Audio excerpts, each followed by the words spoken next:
the invitation.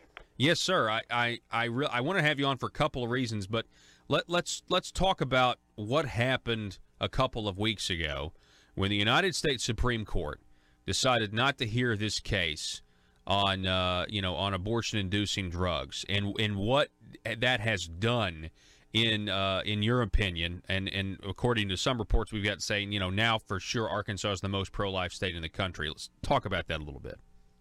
Right. Well, certainly I think that's a step in the right direction. When the Supreme Court ruling came down, I think something that just stands out as is huge is the fact that there were no dissenting voices on the court. Okay, so we're talking Ruth Bader Ginsburg, Sonia Sotomayor, Elena Kagan. None of these folks thought that there was enough merit to proceed on in listening to Planned Parenthood with this, and that's got to send an incredible message as to what we're truly talking about here. Mm-hmm. Yeah, so talk a little bit about like the merits of the law. This was a very smart law that essentially made it. You have to have, if you're going to do an abortion, you're going to have to require what? You have a physician that's ready to go in case. Right, contracted physician with admitting privileges to a hospital, and that's just simple common sense for any medical procedure that could have dire consequences. Certainly, in this instance, it has dire consequences for the baby in question, but for the mother as well. There are untold number of documented cases where there have been issues, life-threatening issues. In fact, women have lost their lives due to this procedure, and so it would only seem to make plain common sense that a doctor be available who has admitting privileges to a hospital. And that's all this is, all this bill is. Now, I will point out, this is not a piece of legislation developed by Arkansas Right to Life or National Right to Life. This came from another organization. But, there are a lot of good pro-life groups out there working for a common goal. And with this legislation, this was a House bill by Representative Charlene Fite. And essentially, again, what it does is just make it safer for a woman to go forward with this procedure. I don't ever want to be in a position where I'm advocating an abortion in any shape, form, or fashion. But if the other side, if what their argument is that we want to make it rare and safe, well, then to argue against this particular bill is certainly against arguing that it's safe for a woman. If you're truly looking out for the woman, then there should be no reason to argue against this bill. I've been talking. We're talking with Andy Mayberry he's the president of Arkansas Right to Life. I've been talking with a lot of people who were kind of on the ground, boots on the ground here in Arkansas back in the 90s, where it was really hard to get anybody to talk to you if you were pro-life, if you were trying to protect the unborn, if you believed in this idea of life at conception, and how it was because of these people who had defeat after defeat after defeat, but they kept going, and they kept trying to educate the people around them about what we're really talking about here, that this is a life, that this is precious, and that you need to speak up for those who can't speak for themselves. Is it kind of surreal? I mean, I know we've still got more work to do, but is it a little bit surreal of where we were in Arkansas, public opinion-wise, versus where we are now? Well, I can't tell you. When you say public opinion-wise, I think the public has always been on the pro-life side in the state of Arkansas. I mean, obviously there are others who have differing views, but I think the majority of Arkansans have consistently believed that life begins at conception, and that life in the womb is that. It is life. It is a baby.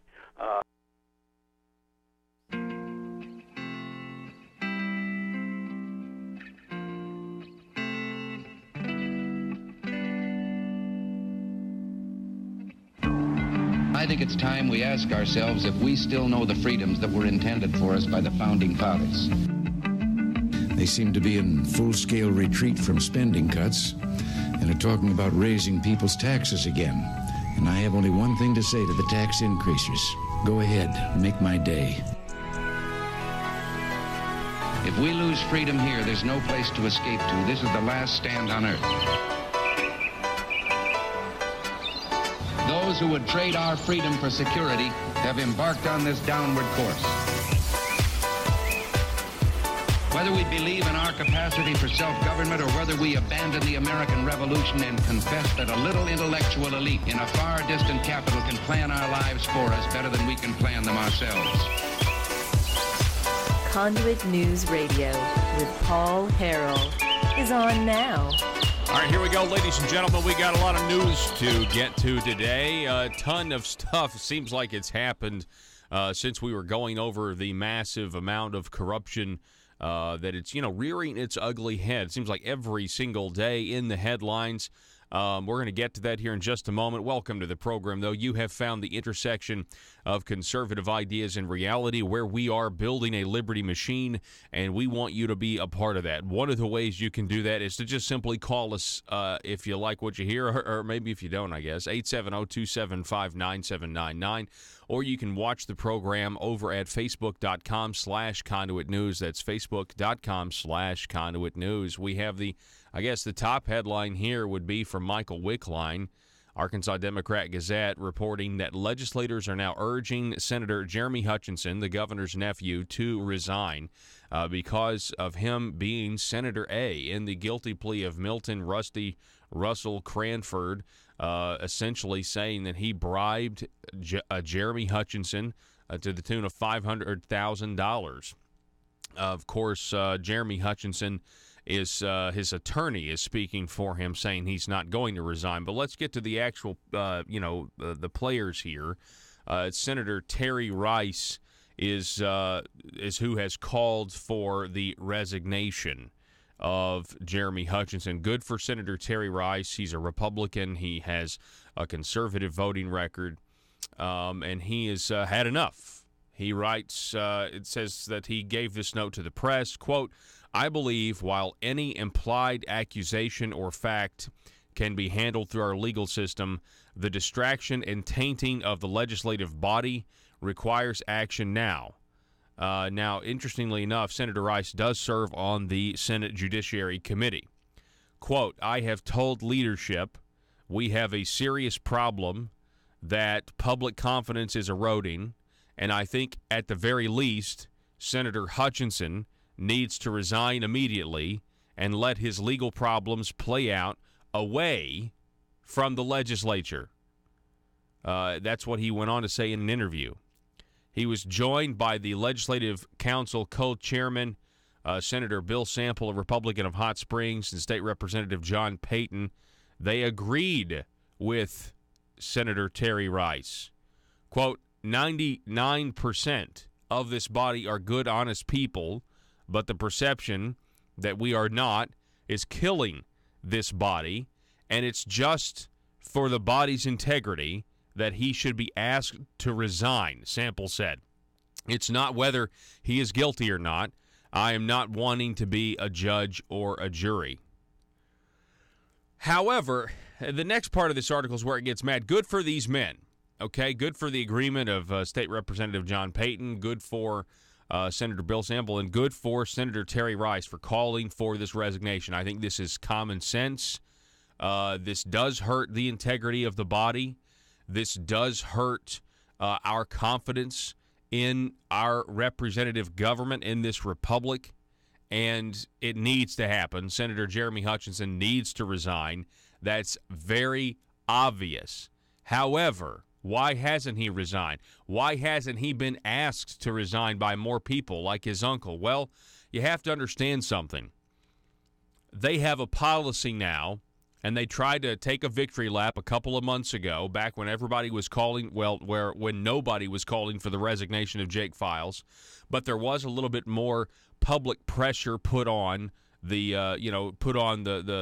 press started asking questions. I think the Democrats even finally came out and asked for Senator Jake Files' resignation. So the Republican caucus of the Senate got together and passed this do-nothing rule that said you only have to resign if you're indicted. You only have to resign if you're indicted. Now, why is that? Why did they do that? Well, I had a little idea this morning. You know, I had a source telling me back in October, I think it was October, don't hold me to that exact month, but this was back when I had people from the Marble Palace telling me that high-level talks took place between the FBI and Senate leadership. And it was essentially, hey, this is going to get really bad for the Arkansas Senate, which is why when Senator Jim Hendren was elected the next president pro temp, he says, we're going to clean this body up. Ethics, integrity, blah, blah, blah, blah, blah. Well, if you kind of go back and you realize when they passed this bogus rule and they, tried to get, we've done something good, you only have to resign if you get indicted. Well, what if Jeremy Hutchinson never gets indicted? You really still think this guy needs to serve out the remainder of his term? I mean, we know he's not running for re-election. The reason he's not running for re-election is because he knew he was under federal investigation. That's pretty crystal clear. No, what seems to be the more likely scenario is because they knew how bad it was going to get, and accusations start to swirl, and who knows how far up the ladder. We now know that the governor is and his Democrat opponent are basically, buddy-buddy. We now know because of Teach for America and a bill that Jeremy Hutchinson ran that Asa Hutchinson gave Teach for America, Jared Henderson's nonprofit, $3 million, actually only $2 million, but it was going to be $3 million. But probably when they heard that this was a part of the federal investigation of some kind, he only gave him $2 million. He didn't give him that last $1 million installment. Now, it seems to me that they came out with this bogus rule, last year saying you only have to resign if you get indicted, so it doesn't apply, and you don't have massive resignations. Because who knows how many people have done something wrong here and are going to walk? Who knows how many people have been cooperating with the FBI and are going to get to keep their position of power because they cooperated with the FBI and they gave up a bigger fish? Who knows how many people are going to be that way? I don't know, but I'm saying their little rule that they tried to act like was so conservative is actually a terrible rule. I mean, it is.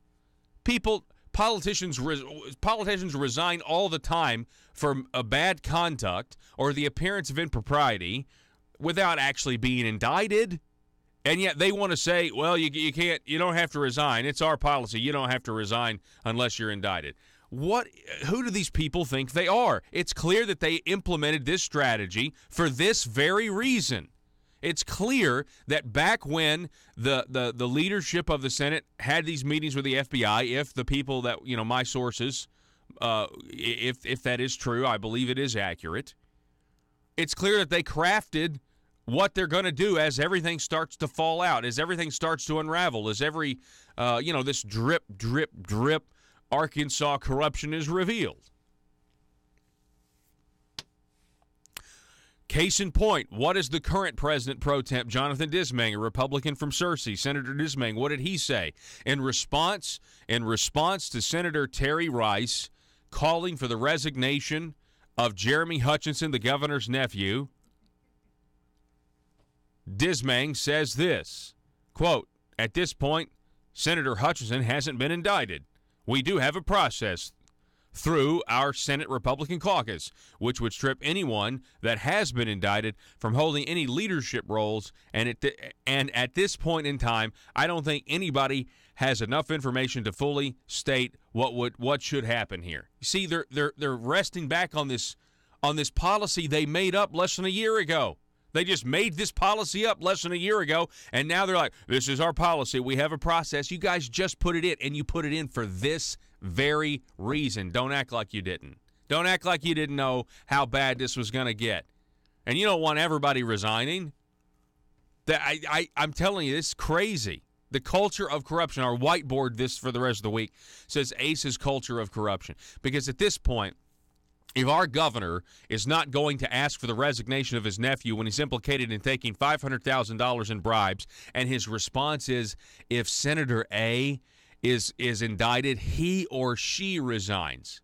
I mean, at least Jonathan Dismang and others are admitting that Senator A is clearly Jeremy Hutchinson. Our own governor is calling into question. He doesn't know who Senator A is. Everybody knows who Senator A is in this plea. I mean, and that's why I'm saying this is a cover up, man. This is a cover up, is what this is. Senator Jim Hendren, a Republican from Sulphur Springs, who is in the line to succeed Dismang as the leader, is a cousin of Senator Hutchinson. Both are nephews of Asa Hutchinson. Senator Hutchinson, also the son of former U.S. Senator Tim Hutchinson. Governor Hutchinson told reporters Thursday that if Senator A is indicted, he should resign. Quote, right now, I continue to support the position that we adopted as a caucus, which upon indictment, we step aside from all leadership positions. What a carefully crafted policy you guys put together for such an event as this. Falling back on your policy that is arbitrary. And let's remind everybody, Jeremy Hutchinson is the chairman of the Judiciary Committee. He single-handedly stopped pro-Second Amendment legislation when the committee was favorable to conservative legislation. He would run interference for his uncle and just not meet. He was terrified of even debating the anything like a bathroom bill. He ran interference for the governor. I mean, maybe that's why Ace is like, if he or she, maybe that's why I don't know. It's just the fact that this guy is on the Judiciary Committee and is the chairman, and Senator Rice is correct. This is tainting the entire legislature, the whole thing. And I'm telling you right now, the only thing I would disagree with some of these statements calling him resign is saying that the 99% of these people are good. I think, what is that, Senator Sample said that. I don't think that's true at all. I think that's obvious.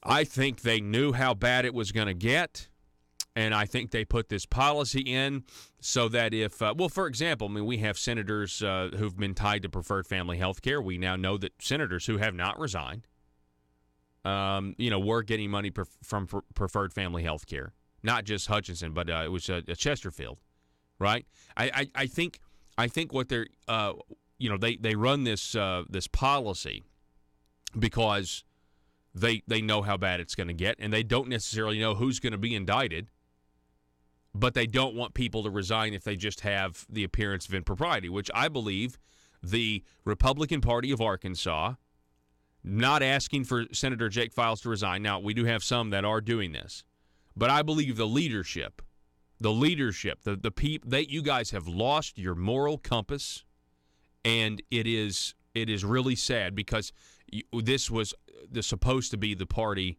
of moral values. That's you guys talk about social issues all the time, and you love to use that low-hanging fruit to generate the appearance of consensus. Well, where's the moral high ground, guys? You guys are on the moral low ground. You've lost your moral compass when it comes to you're trying to have higher standards for our government. That was what the whole point.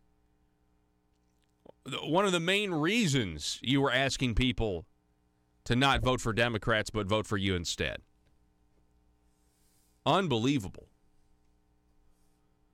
I want to remind everybody that you should revisit this article that was posted back on May the 20th, Asa and the Corruption State.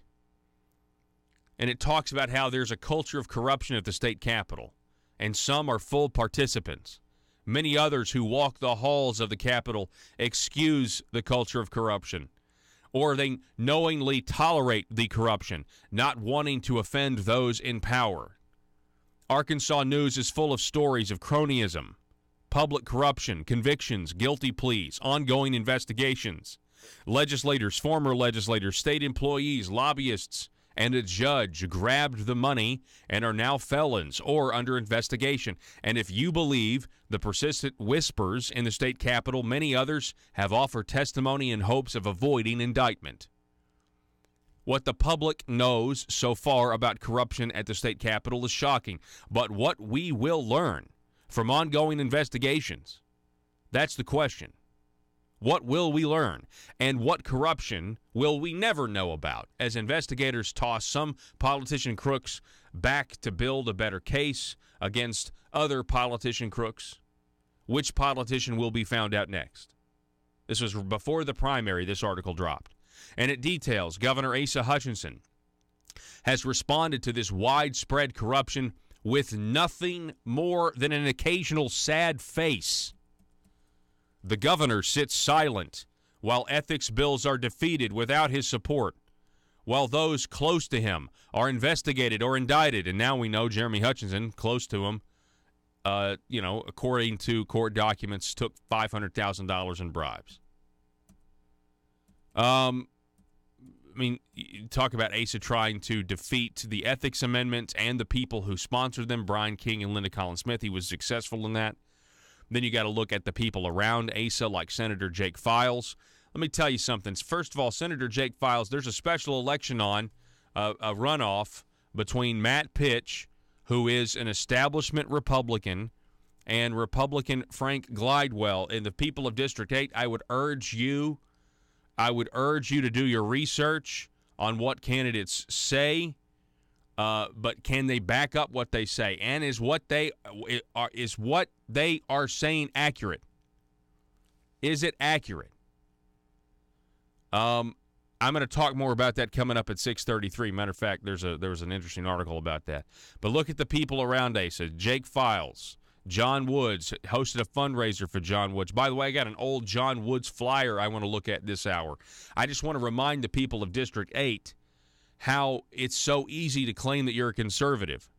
And you use these big conservative buzzwords, and you don't want to talk about the specifics. You just want to use these platitudes.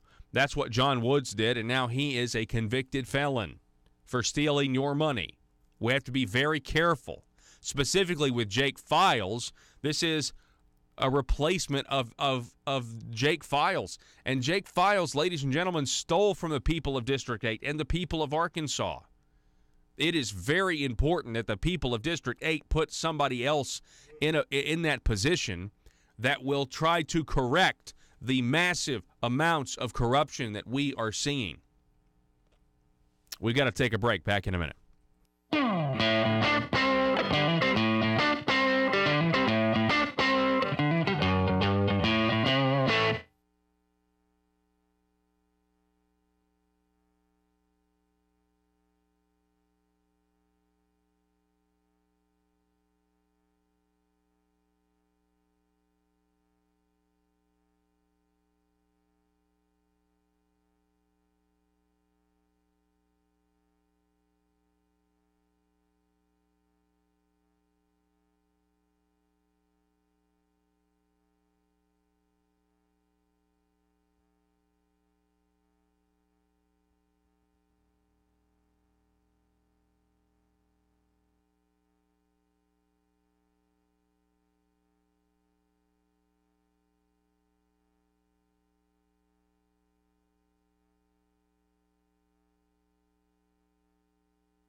In a world full of constituents with social media accounts, bloggers just looking to increase their page views, and a talk radio host who generally is just the worst, how are Little Rock's elite supposed to conduct business with such a lack of privacy?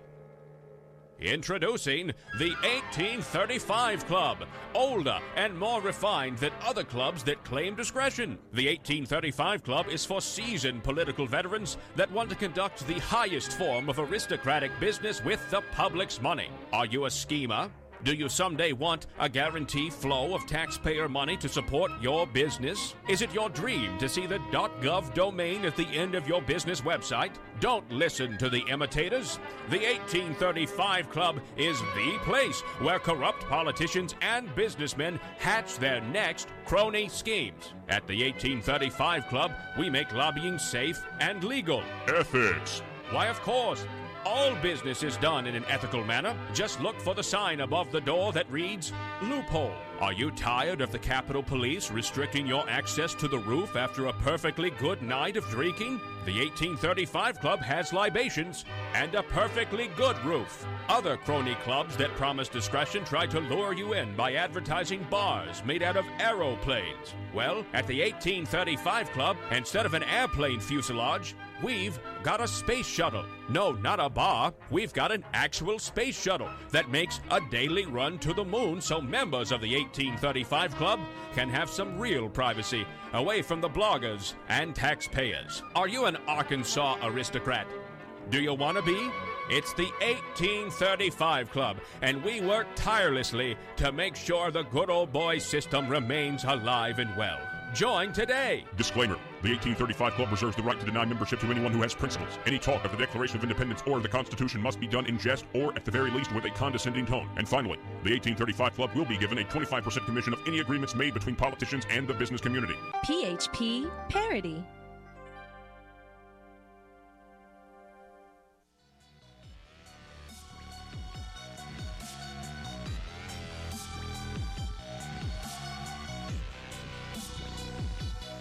Need your daily news fix? Don't forget to tune in to Conduit News Radio with Paul Harrell. Yeah, I still haven't gotten around to Jeremy Gillum, which I need to. There's a good story up right now at conduitforaction.org about Jeremy Gillum and him now vacating his seat to basically work for the government. He is going to be a lobbyist for the University of Central Arkansas. And I guess that pays, what, $130,000 a year, something like that? Yeah, and there's a loophole that allows them to do this because there's supposed to be a cooling off period. I do want to talk about that this is part of the good old boy system. It's part of the culture of corruption too, folks. I mean, just because it's legal doesn't mean that it's good. I mean, that's the whole concept behind Jeremy Hutchinson taking these bribes, allegedly, is because it's technically legal as long as you funnel it through your law firm. I mean, ask Michael Lamoureux. Speaking of Michael Lamoureux, I mean, Michael Lamoureux was did this, got $130,000 from a nonprofit funded by lobbyists, where they only raised $140,000 that year, but he got $130,000 of it. Governor Hutchinson chose Senator Michael Lamoureux as his chief of staff. Lamoureux soon came under fire when it was discovered that while being the Senate leader, the Arkansas Faith and Freedom Coalition paid Lamoureux $120,000. My apologies, not $130,000, $120,000, because he was a consultant. I mean, just look at all of this stuff. Where is Asa Hutchinson on calling for reforms? Jake Files, John Woods, Michael Lamoureux, now his nephew, Jeremy Hutchinson. Go read this old article, Asa and the Corruption State, up at conduitforaction.org. Then you look at the businesses that are allowed to benefit from the corruption. Why hasn't the governor demanded that Ecclesia College pay the money back? Why hasn't there been an investigation of how the money was spent? Ecclesia College, whose president pled guilty in the kickback scheme. Where are our leaders? Preferred Family Health Care. They've received huge Medicaid contracts, even though they have been proven to bribe legislators, yet we are still keeping the contracts and sending millions of our dollars to Preferred Family Health Care. The jobs for legislators. Okay, Kelly Link, Bill Gossage. This has got to stop. We also have got to stop employing so many people's spouses as well. It's ridiculous. And I got to tell you, I mean, the apologetic. I got to talk about the press here. The press. It's a whole other conversation I have to get into. We got to take a break. I need some coffee. And a baby who is giving his or her life, and in the womb ought to be where that child is the safest, the most protected, and certainly it is. I think it is a duty of ours. I'm fortunate to also be a state representative, and so I think that it's a duty of ours as government to protect the most innocent and weak and defenseless among us, those who don't have that voice. Now, what you're talking about in the transformation, it has been incredible. It's been a fantastic journey. You know, I remember just a few short years ago when we passed the Pain-Capable Unborn Child Protection Act in Arkansas. In my first term, that was in 2011. I sat on a public health committee with 15 Democrats and 5 Republicans, and some of those Democrats were pro-life and voted with us, but we couldn't get the bill out of the committee. And basically what that bill did was eliminate most abortions past 20 weeks, which is where we had established that at that point that a child most certainly feels pain. We think it's probably sooner, but at least at that point. Again, a very common sense bill, because it was one that, you know, the methods of abortion at that point are just unbelievably barbaric. It literally is ripping a child apart piece by piece, or chemical abortion and burning a child. And these are children who feel pain. Something that you would think that almost anybody could back, but we couldn't get it out of a health committee. Elections have consequences, and elections also reap rewards when you elect the right people. 2 years later, we got it out of that committee, and it sailed through the House. It sailed through the Senate. It landed on a governor's desk who chose to veto that bill. This was a previous governor. And we overrode that veto, but it wasn't easy in doing so. Requiring 51 votes in the House, it took all 51 Republicans who were elected at the time and 2 Democrats to override Governor Beebe's veto. But we got it passed. Now we live in a day and age, in just a few short years, we've gone from that point where you can't get a bill like that out of a committee to a point where you've got a staunchly pro-life conservative legislature in the House of Representatives, in the Senate. We have a pro-life governor, a pro-life attorney general who is willing to go to court and defend these laws and do so, with a passion. And we've got all pro-life constitutional officers. We've got all pro-life congressional delegation and our senators. It's up and down the board. People are going to defend life, and that means life beginning at conception and all the way through a natural death. Well, so let's talk about that. I know that's a lot, but that was... I'm really glad that you mentioned that. It's a perfect segue, and it is, to me, it has been.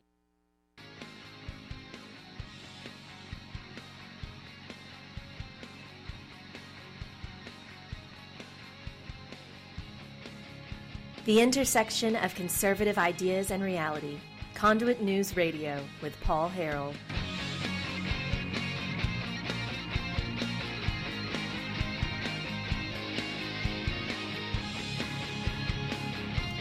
I want to talk to the people of District 8 out of Fort Smith. And those of you who are listening right now live on the Marshall, I so appreciate you guys listening, and just know that you guys are part of the Liberty Machine. Those of you listening on KFPW, 1230 AM and 96.7 FM, the Marshall out of Fort Smith. You guys have a big decision to make coming up. You guys are filling in the special election. What is that, on the 19th, a week away? Early voting's underway. You guys are filling Senator Jake Files' seat. This was a man who, if you listen to what he was saying as the reports came out about his corruption, about him receiving $80,000 from a nursing home lobbyist after filing a tort reform bill, after he stole the general improvement money for his own enrichment. If you listen to Jake Files, he was just the most unlucky, persecuted businessman in the entire world, and that there was nothing to see here. He was so either sure of himself or thought so little of you, the people of District 8, that he refused to resign when he should have. The Republican Party of Arkansas was complicit and not asking for his resignation. And that's when they came out with this little plan that we've just been talking about. You only have to resign if you get indicted. Well, of course, Jake Files took a plea and pled guilty to doing what we had all been saying he had done. what an FBI agent said he had done in a sworn affidavit. This is a big deal. It's a big special election. And it's a 4-year term. And there are 2 Republicans who go to this runoff election. Frank Glidewell, who I believe is in his Frank Glidewell is retired and doesn't need the job. I think Frank Glidewell, he's interviewed on this program. Matt Pitch is welcome on this program. But Frank Glidewell is he from what I can tell, he's tired of the corruption. And he's been watching what's been going on. And, of course, he's a former state representative. Frank Glidewell is. And you have current state representative Matt Pitch. Matt Pitch has been endorsed by the governor. Now, take that for what it's worth. The governor endorsed the 2 candidates that beat the only 2 senators who actually had the spine to try to clean up some of this mess with ethics reform. And it is what it is. I mean, there's my bias, if you can call it that, is clear. If you're listening to this program, you know I talk about ASA's culture of corruption. That's what we've been discussing. So it's extremely clear to me what my opinion is. If somebody's endorsed by the governor, I have red flags that go up, and Matt Pitch has been endorsed by the governor. Michael Wickline writes about this specific race in District 8. His headline back on the 10th of June was Key Issues Divide GOP Hopefuls in the Runoff Race for State Senate. In the June 19th runoff for State Senate, again, you got Matt Pitch and you have former Representative Frank Glidewell. Early voting starts today. And wouldn't you know, one of the key issues is Obamacare, Medicaid expansion, and their differing views on this.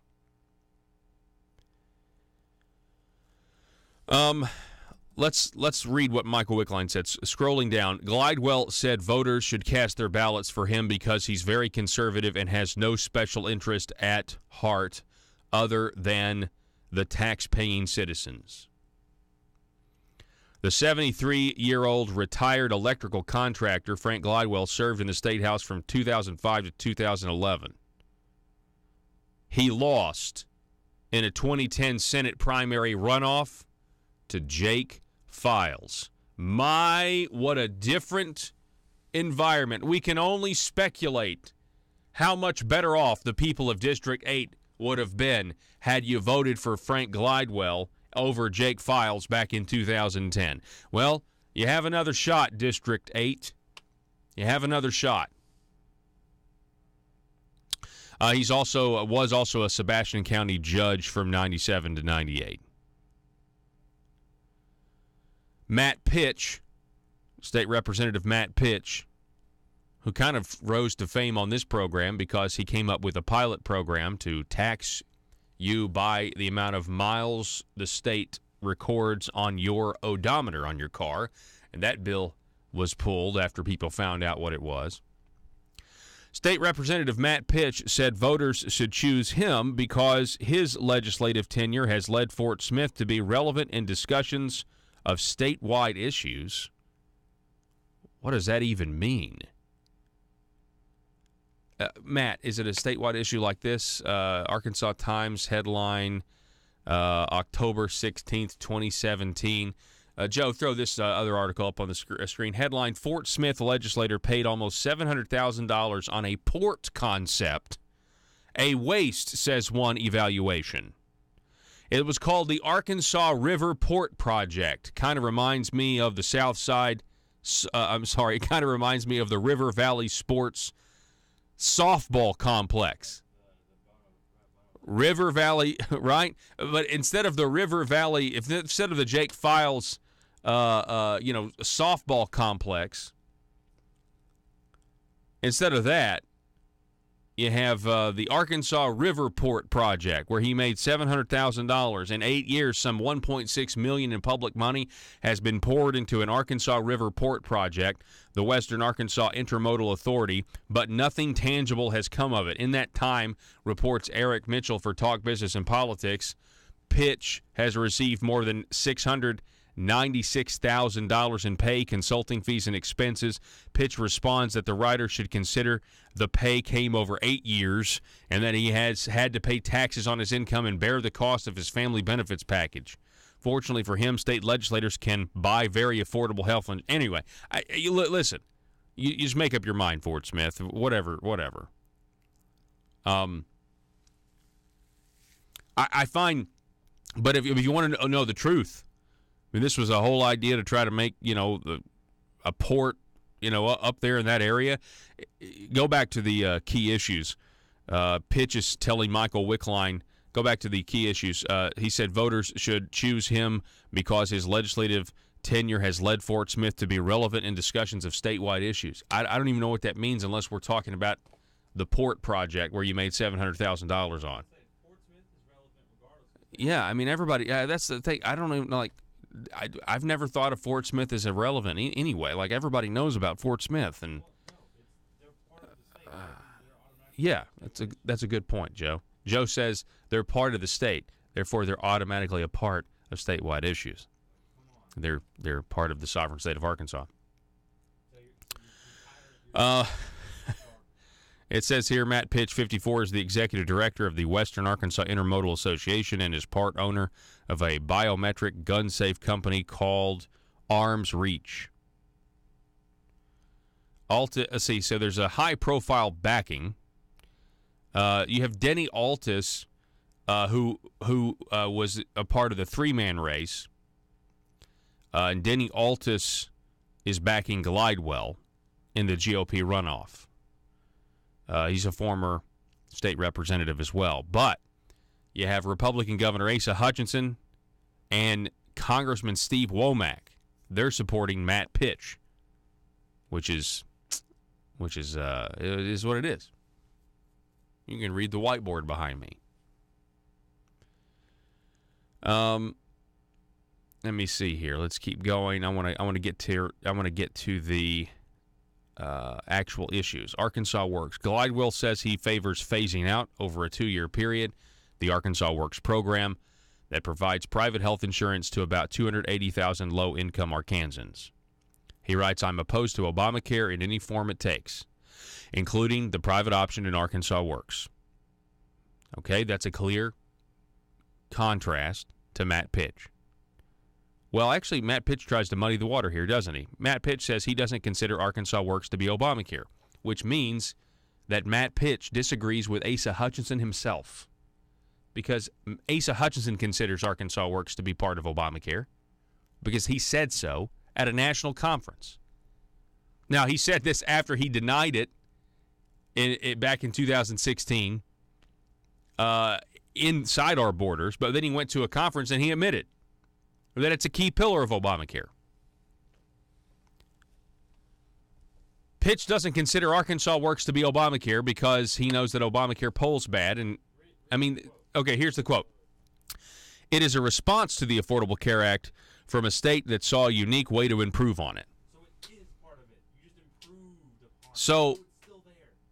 Joe, you're exactly right.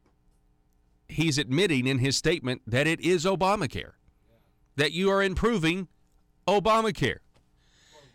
You don't think Arkansas Works is Obamacare, but in your next statement you admit it's a response to Obamacare. In a way to quote-unquote improve. And you think it's just a way to improve it. We made lemonade out of lemons, when in reality we made a feces sandwich out of feces. Man. And we've been down this road before.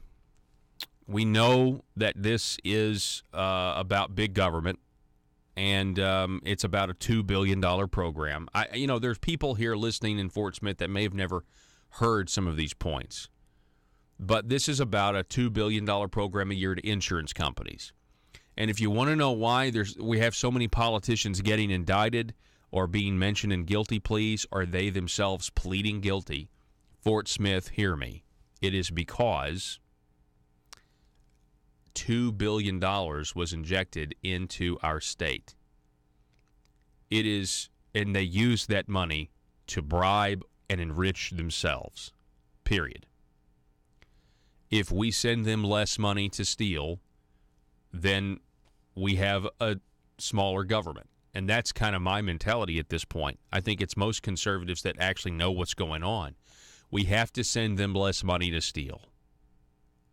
They have to understand that this has been a huge problem, and that this is a poster child for every other government program.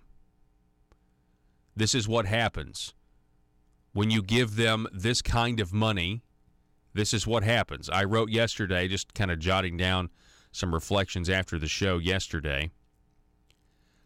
This is an indictment of big government. What we're seeing, all of these politicians being indicted and pleading guilty, it's an indictment of big government. When you have too much money in the system, you're going to have waste and theft. Let me say that again. When you have too much money in the system, you're going to have waste and theft. And what we're seeing now, which is just people covering things up. Case in point, the reason Jake Files didn't have to resign is because they came out and they made some bogus policy as Republicans saying you only have to resign if you're indicted. We now know that that's because they knew that Jeremy Hutchinson was going to be implicated. They know that there's still more to come that'll be implicated, and they just don't think they should resign. They should wait until they're indicted, and then they should resign. How convenient for them. And they made this decision last year because they knew they got tipped off, just like I got tipped off about how bad this was going to be. They held back the floodgates on Jeremy Hutchinson. Somehow it appears before the primary. It didn't come out before the primaries. And here we are.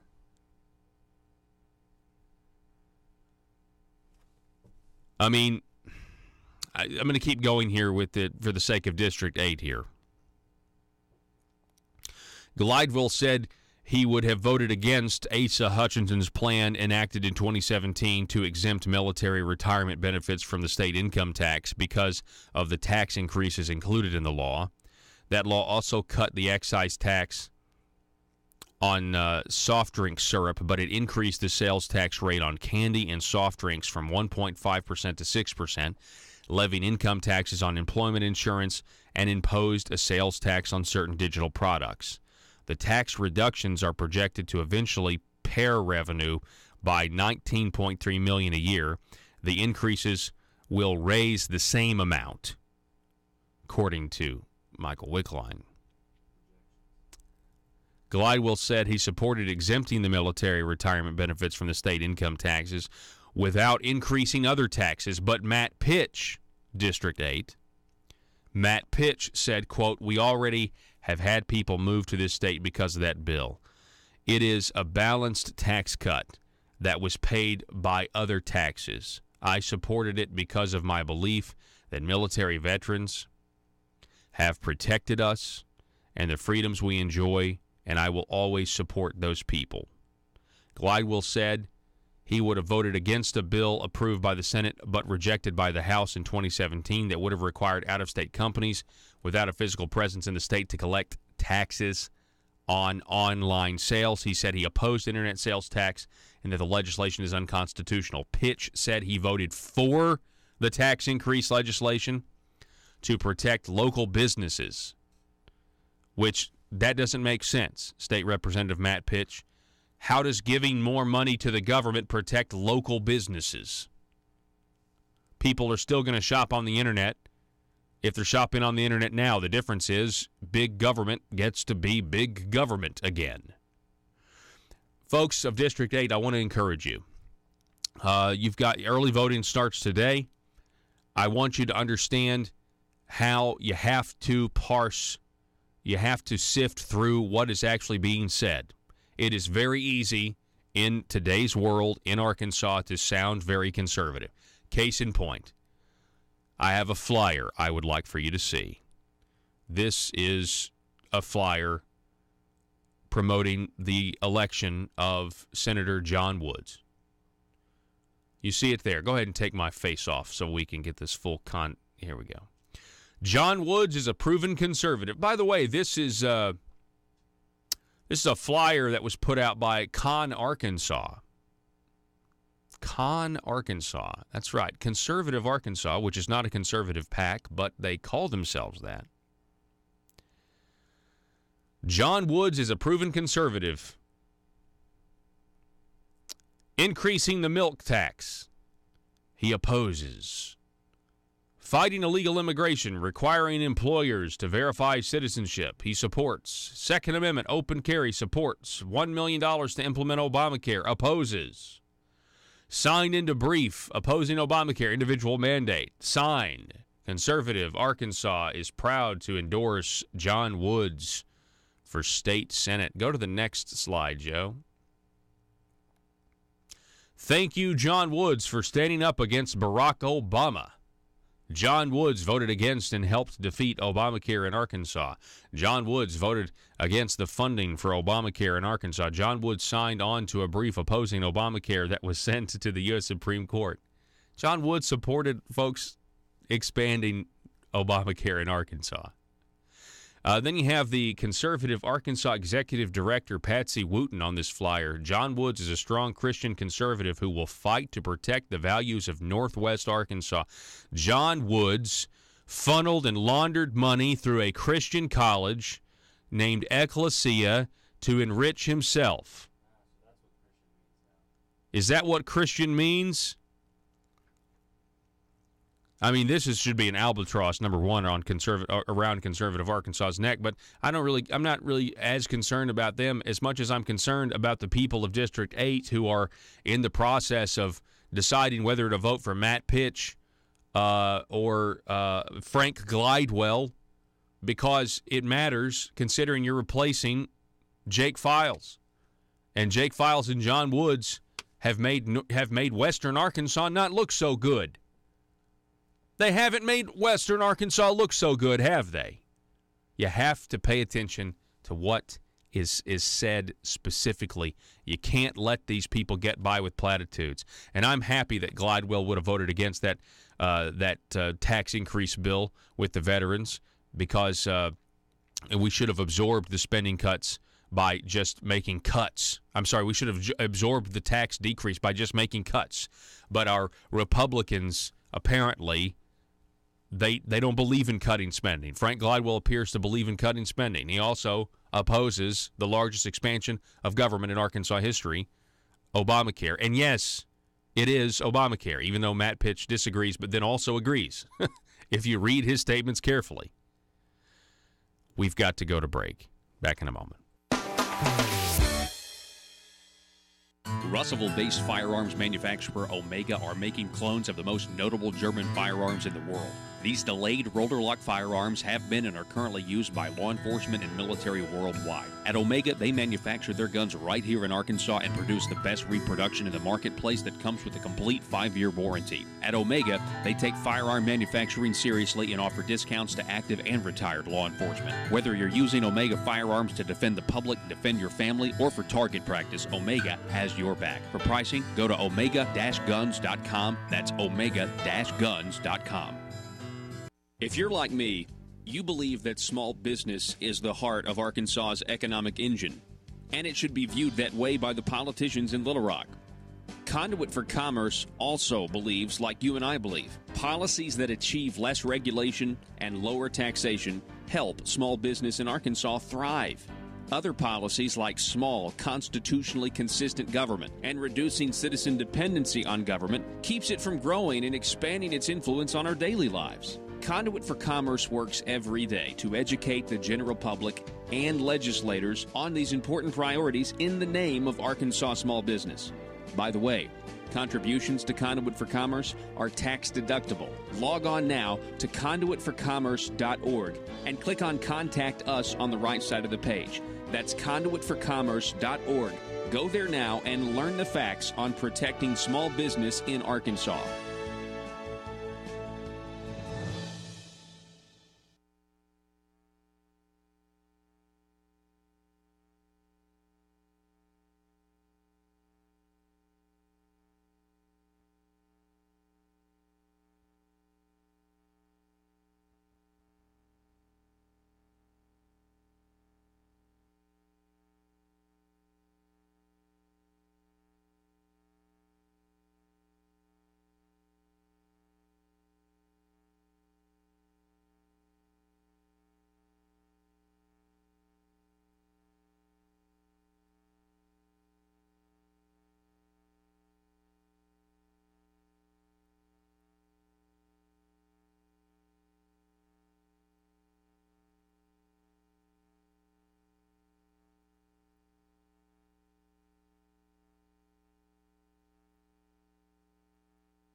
exposing the truth and everything the Marble Palace establishment keep trying to cover up. It's Conduit News Radio with Paul Harrell. On our Facebook, Jackie writes that Patsy Wooten is the mother of State Representative Janet De La Rosa. That is correct, yes. Also on Facebook, Tim writes that if you like John Woods, Jeremy Hutchinson, Jim Hendred, Mike Neal, James Sturts, and Jake Files, vote for Matt Pitch. If you like the good old boy system, vote Pitch. If you like the governor being in control of two branches of government, vote for Matt Pitch. If, however, you want integrity and transparency, Glidewell is your only choice. That's Tim on Facebook writing that. That's his interpretation of the segment we just did. So, Tim, I appreciate your candor there. It's pretty good. On the I'll say this, on the concept of being in control of both branches of government. I mean, that is a reality. That is a reality, especially when you've got relatives at the helm of the highest positions in the Senate. Certainly. I'm also just got a text here. Linda Collins Smith is also calling for the resignation of Jeremy Hutchinson. Good for her. Good for her. So the news of this hour was essentially you have on the front page of the Gazette, Senator Terry Rice has called for the resignation of Senator Jeremy Hutchinson, saying that he's a distraction and he needs to deal with his legal problems outside of the legislature because he's making everybody else look bad. Essentially, that's the gist. So kudos to Senator Terry Rice and others. Where's the governor? I tell you where the governor is. He's the same place where Jim Hendren is, his other nephew. They crafted a policy back last year. They made it up out of thin air because they knew how bad it was going to get. And that policy was, you don't have to resign, you don't have to step down or get stripped of your positions unless you get indicted first. They did this because they know the FBI has been running around Arkansas for 3.5 years, and they know how bad it's going to get. They knew how bad it was going to get. They knew this was going to happen, and so they crafted their policy in the Republican caucus to try to combat the fallout, try to keep from having special elections and everything else. People of District 8, you've got a choice. Go vote. You either vote for Frank Glidewell or Matt Pitch. Those are your two choices. Oh, they also differ on tort reform, by the way. Matt Pitch likes tort reform, the bad tort reform amendment, the bad one, the one that puts a cap on human life and everything else. He voted for it, and he said that the State Chamber of Commerce votes, is for it. So it's got to be good. Frank Glidewell, on the other hand, he's against the tort reform amendment that we're all going to be voting on, the bad tort reform amendment, as I like to call it. So that's another difference between the two candidates, Frank Glidewell and Matt Pitch. Go vote, District 8. The news and talk of Northeast Arkansas. This is News Talk, 101.3 FM and 1230 AM KBTM, Jonesboro, an EAB radio station. An amazing transition. The reason I've mentioned it in the past is because I've really thought that this is, for those of us who are still maybe trying to convince some folks to maybe be a little bit more economically conservative, but hey, you just got to keep going because it used to be a time where we didn't have representatives that, were so overwhelmingly on the same page on this one issue. But you mentioned natural death. We're talking with Andy Mayberry. Now, let's talk about issue 1 on the ballot. I am not a supporter of it. We're going to be voting on it this November. It's called a tort reform amendment.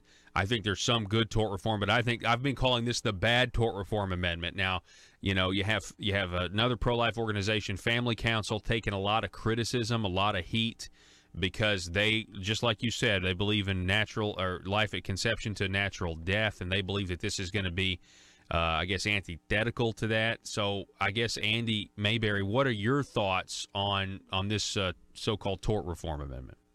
Okay, well, first of all, I have to tell you, as I mentioned just a moment ago, I wear multiple hats, and this is one where I have to take off the official Arkansas Right to Life hat because that organization has chosen not to not to be involved, not to take a particular stand on this issue, that it is not viewed as an issue of Arkansas right to life nor national right to life. However, that doesn't mean that individual members don't have their own opinions, and we all do, certainly. And I do as an individual, as Andy Mayberry, and also as a state representative, Andy Mayberry. I actually went to the well of the House chamber to speak against this bill when it was in the legislature for many of the same reasons that you just mentioned. I'm a staunch believer in tort reform. I think we need some form of it. We've got a system that, at times is out of control.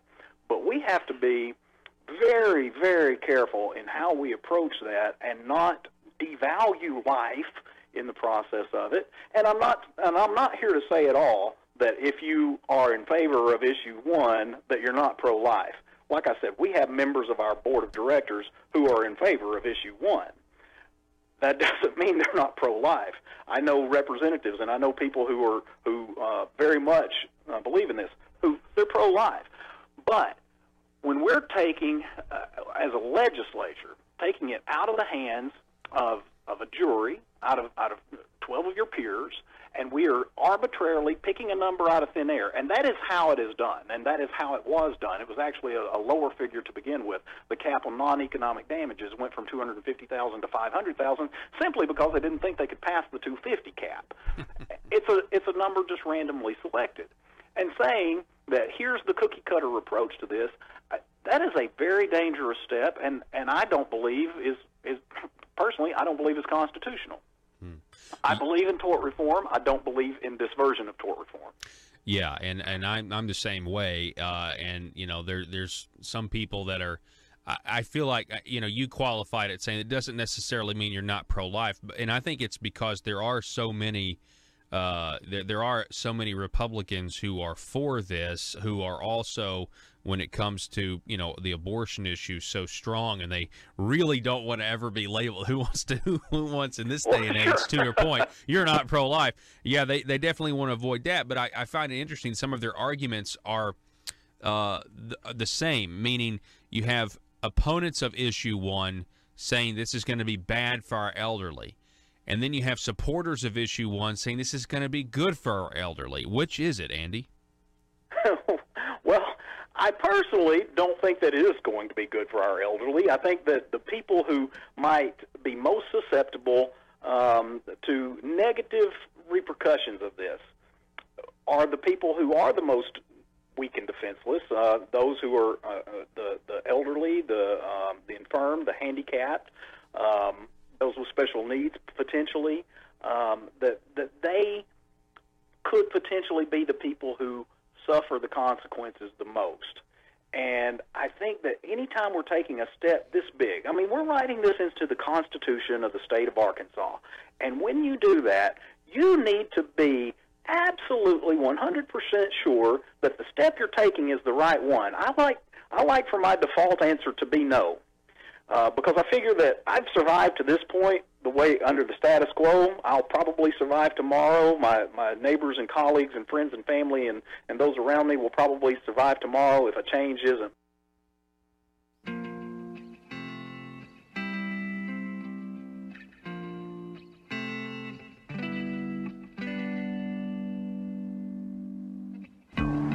I think it's time we ask ourselves if we still know the freedoms that were intended for us by the Founding Fathers.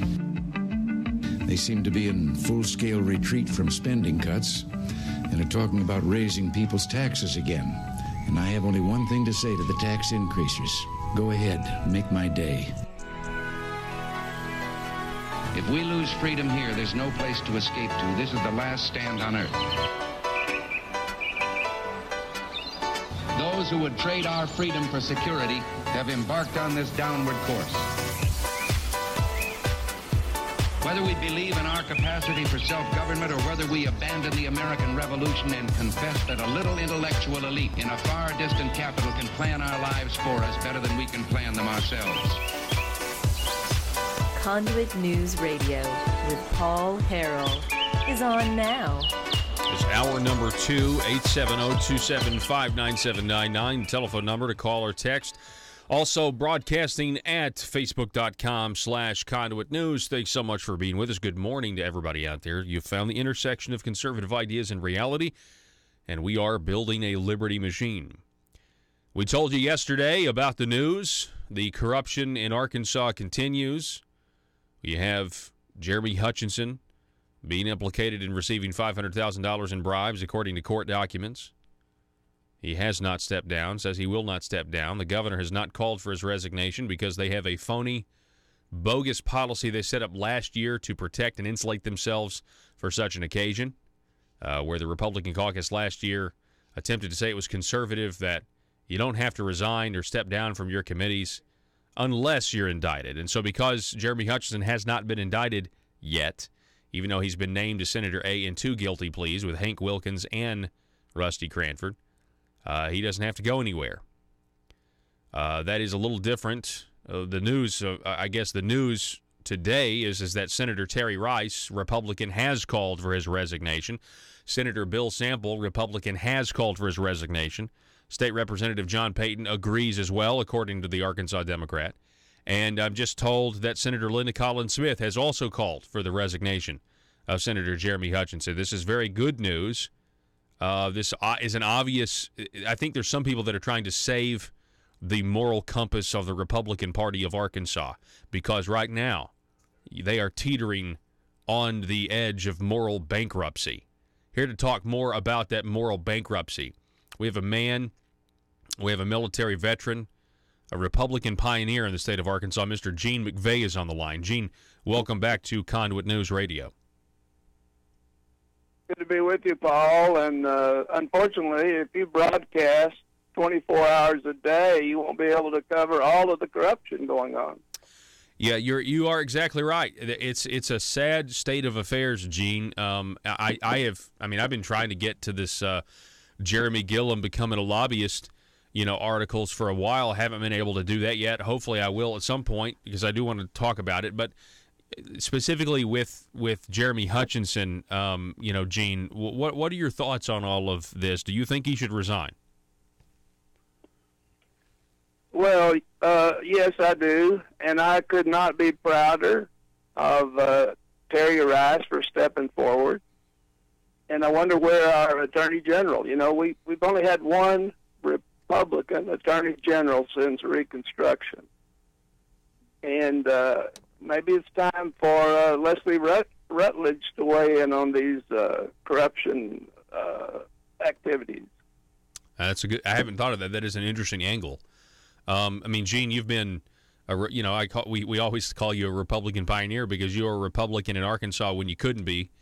Is this what you fought for? Is this the best we can do with our leadership? It doesn't seem like. There's a lot of people that are now starting to compare this to the Clinton years. And they're starting to say, because it's just, you have the media covering it up, media being apologists. You have John Brummett that can't really ever say a negative word about Asa. And even when he does it in the context of, people say that I'm in the tank for Asa. If I was a true Democrat, an honest Democrat, I'd be kind of upset at John Brummett for not, exposing all of this corruption in the first place. But go ahead, Gene. Well, that's exactly right. And I believe that the common thread that connects the corruption that's occurring right now dates back more than 30 years. And that common thread is Asa Hutchinson. You have listeners out there who really don't know the extent of the corruption. While Asa Hutchinson was the chief federal law enforcement officer in the Western District of Arkansas. And according to Ambrose Evans Pritchard, who was an editor with the London Telegraph and wrote a lot of books,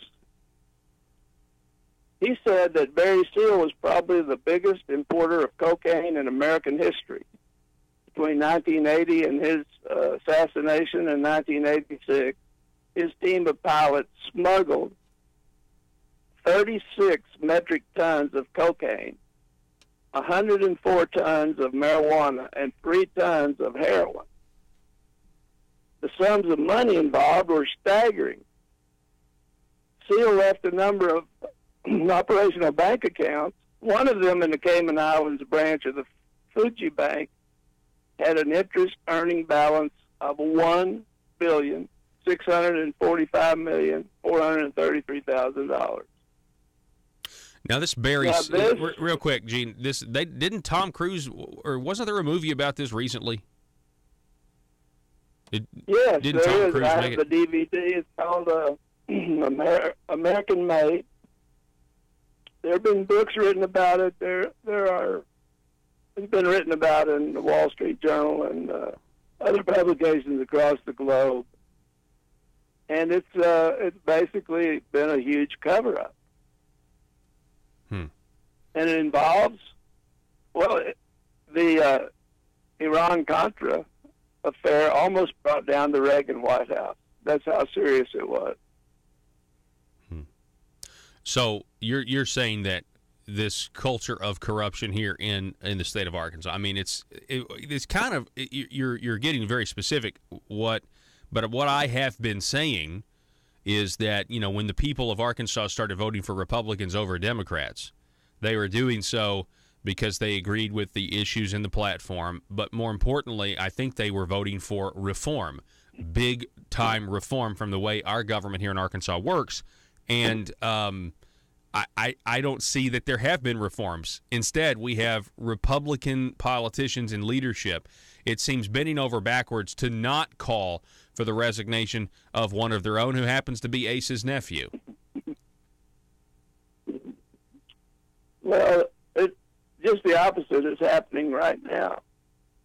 When Winston Bryant was Attorney General, he presented credible evidence they had a special prosecutor back then. I don't know if you remember, Lawrence Walsh was a special prosecutor. And our Attorney General presented credible evidence of gun running, illegal drug smuggling, money laundering, and government cover-ups, and possible criminal conspiracy in connection with the Mena Airport. And 17 months after Attorney General Bryant sent that in, he received a letter saying without explanation that he had closed his investigation. So this goes to the highest halls of government. Yeah, I mean, it makes me want to go back and rewatch that movie. You know what I'm saying? So, I mean, it's the movie leaves. Go ahead. It leaves out a lot of really, really important facts.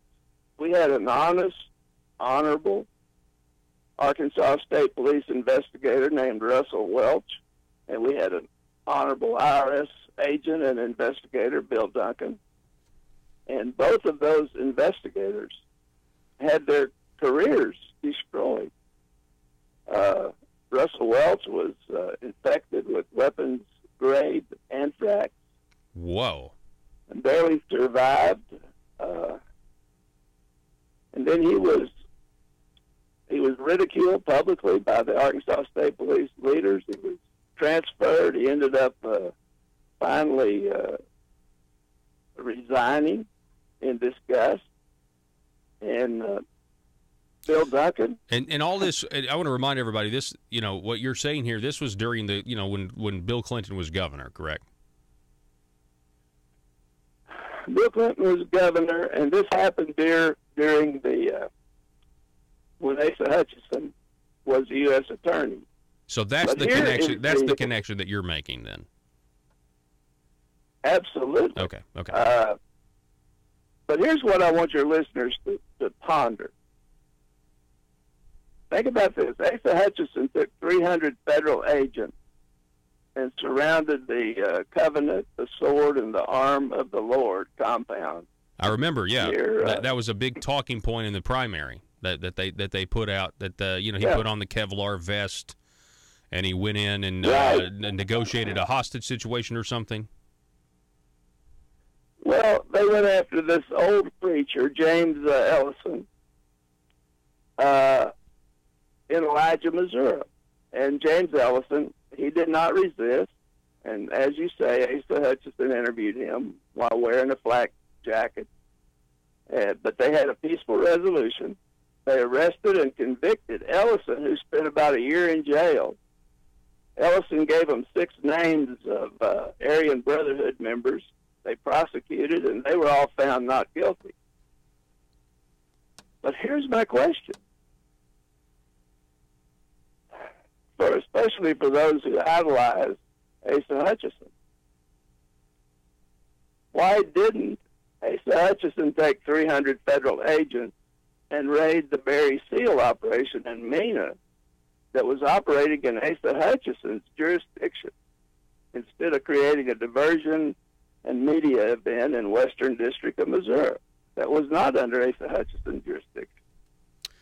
That's interesting, and you're telling me a lot of stuff that I'm not necessarily familiar with, Gene. I mean, I'm really not as well versed, but I mean, that is an interesting question to ponder, for sure. And the feds were coming to Fort Smith. The Attorney General, Edwin Meese, had a press conference with Asa Hutchinson in Fort Smith, and they talked about petty drug crime and things like that. They never mentioned Mena.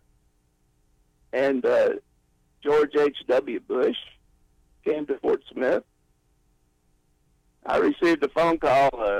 I need to get down and meet George H.W. Bush at a reception.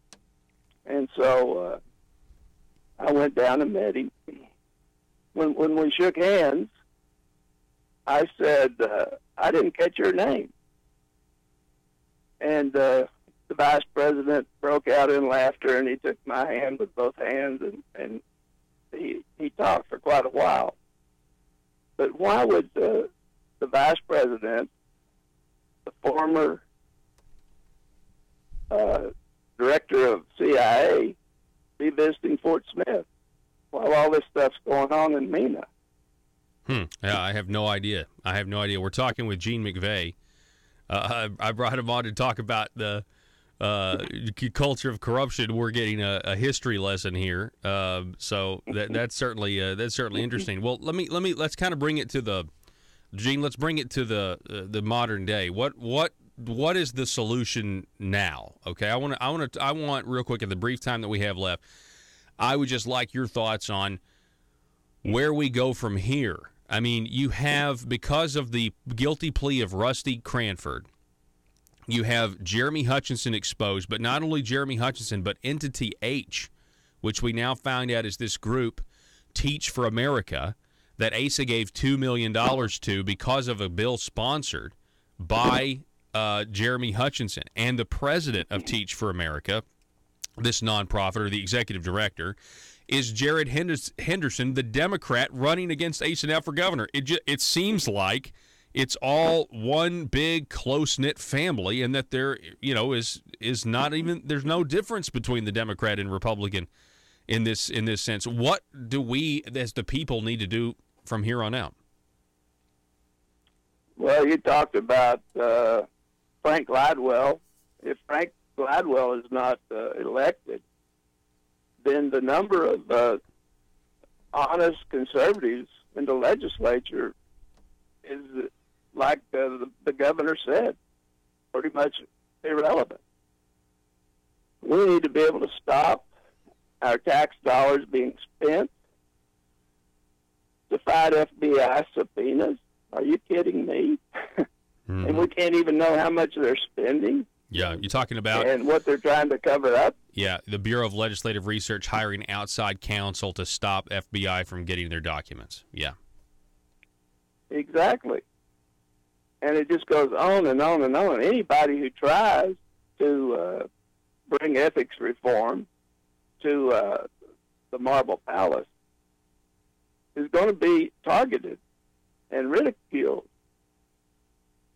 And they'll find opponents for them, and they'll fund those opponents with unlimited funds. Hmm. So our Arkansas has been sold to the highest bidder.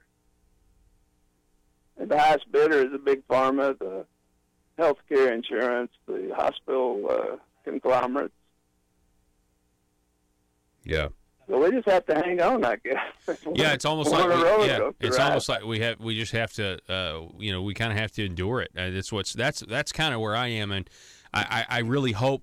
I mean, I hope that we have justice. I hope the legal process plays out, and I hope we can clean up our government. I just, you gave us this 30-year history lesson. I don't know. Maybe that is the common thread. I just know that the people of Arkansas, we deserve better than this, and we've got to have an honest government, and that's all that we want. I don't even care now.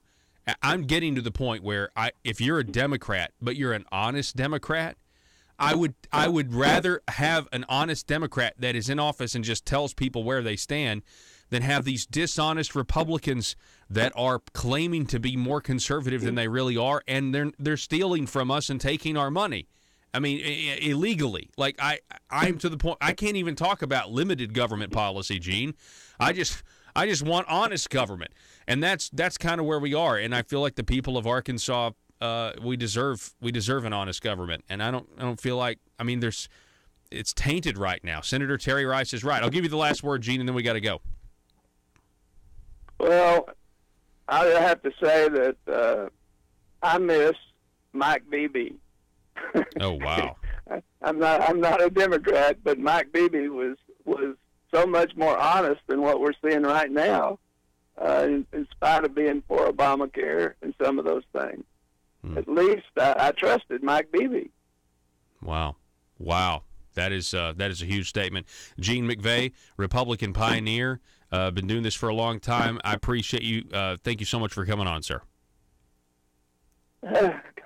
Thank you, Paul, and keep up the good work. All right. Thanks, Gene. Folks, got to go to break. Back in a minute.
Do you need conservative legislation killed? Or do you need policies enacted that ensure government growth? Then you need to get Nephewed. Hi, I'm nephew number 1 of uncle, nephew, and nephew, attorneys at law. I'm not a lawyer, but I am a senator. And I'm nephew number 2, and I am a lawyer and also a senator. Are you the victim of a recent accident in which the voters in your community mistakenly elected a limited government conservative who is now actually implementing the ideas he or she campaigned on? That's right, nephew number 1. Don't be a victim of democratic elections any longer. At Uncle, Nephew, and Nephew, we are committed to killing limited government legislation and promoting bills that increase the size of government by using any tool at our disposal. Because sometimes the truth of the matter is, principles get in the way of pragmatism. Just listen to some of our great testimonials. Ever since I've been using the nephews, all my special interests have been served. As long as you make sure your contract says lobbying services are prohibited, then the legal services of uncle, nephew, and nephew are legal. Trust me, put the nephews on them. It came out of nowhere. I was blindsided last election cycle when my well-funded and paid-for politician lost to some grassroots limited government voters. But then I hired the nephews, and they killed all the conservative policies the voters wanted. I got nephewed. I got nephewed too, and so can you. Uncle, nephew, and nephew will accept compensation via campaign contributions. Put the nephews on them. PHP Parody.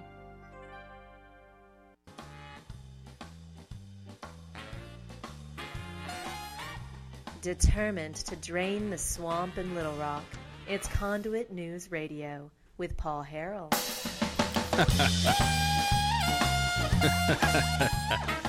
Give me liberty or give me cash. That would be, somebody just text me that. 870-275-9799. That's 870-275-9799 if you want to call us or text us, be part of the program. Tomorrow on the program, I want to talk about this idea. You know, Gene McVeigh said that we've been sold out to the highest bidder. I want to talk about how that's continuing to happen. I have called to Governor Hutchinson before a real estate agent in terms of we kind of are for sale. If you look at his economic philosophy about giving our money to Chinese companies. He recently came out and talked about the tariff situation. Asa did, and I want to explore that tomorrow. Because I really think this giving our money away to Chinese companies is not. First of all, I don't believe it creates the jobs they claim, not even close. It steals from existing Arkansas business owners' workforce, using our tax dollars to go against us. But I'll talk about that on Wednesday. Up at conduitforaction.org, we have probably. It's a great article. It's the good old boy system from legislator to high-paid state employee. Talks about the story of the Speaker of the House, Jeremy Gillum, is the latest legislator to dump his constituents to take a high-paying state position. His term of office would not have ended until the end of this year, but he took an early exit to take a $130,000 position with the University of Central Arkansas as their lobbyist. This trend of using clout as a legislator to get a state position is disturbing. Gillum is just one of several Arkansas politicians to use their position as a legislator as a springboard to get a high-paying state position. The stench. Although there is nothing illegal about using your position as a legislator to get a high-paying state position, there should be. It reeks of a sickening, foul odor. There is an appearance of impropriety, and there is a good reason to prohibit this inside route to high pay. This arrangement further erodes the little confidence the public has in government. Whether true or not, the question will be asked. Is the position payback for favors? And who were the favors for? Was it favors for UCA? Favors for Governor Asa, who appoints UCA board members? Or favors for big business interests who have influence with UCA board members, or favors for all of them? On the other hand, was the position just an opportunity that fell out of the sky because he was the best person for the position? Gillum says it just kind of organically developed over the last few months. But it appears he had been very busy looking to use his position to land a good state government position. Gillum said, I visited with a lot of different people about a lot of different possible roles. That by itself doesn't indicate a search for a government position, but Gillum also said, I still wanted to serve and do something that I felt was making a difference. Serve. By the way, there's a loophole that lets Jeremy Gillum get around the cooling off period.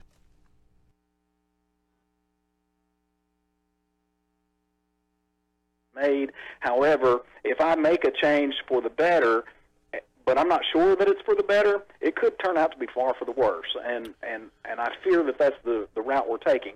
You know, we've passed a lot of stuff to the Constitution here in the most recent years that have not necessarily been good things, and I hope that the voters will really take their time, go and read exactly what it is, understand what it is that you're voting on, and understand what rights you are potentially taking away from yourself in passing this, if that's the route that you wish to take. Again, a lot of it is just voter education. Well, and I also I think there's in order to be for this, you kind of have to dismiss or somehow explain away the special interest involved. And the reason I say special interest involved, I'm talking about the nursing homes. And Andy, I want to get your reaction to this. This bill would give special interests a seat at the table in the future, or this amendment, if because they'll be able to set rules of evidence for specific cases and everything else and take that power away from the judicial branch, which I believe is unconstitutional.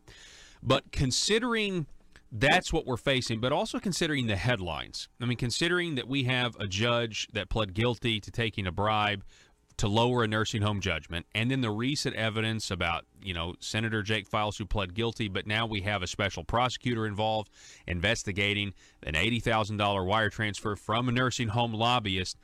It just seems to me, Andy, that this is, you said we're writing it into the Constitution, and it seems to be it's for the nursing homes. It's for the special interests, even though we have in the headlines all of this, quid pro quo, it looks like. So, I mean, that to me is very concerning.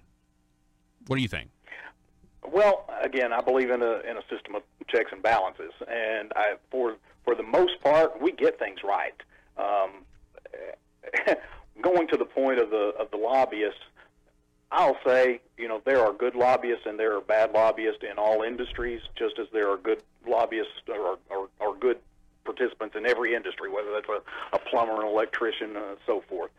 But as going back to the point I was just making, though, we've got a system in place that the vast majority of the time does get it right, and we have that series of checks and balances.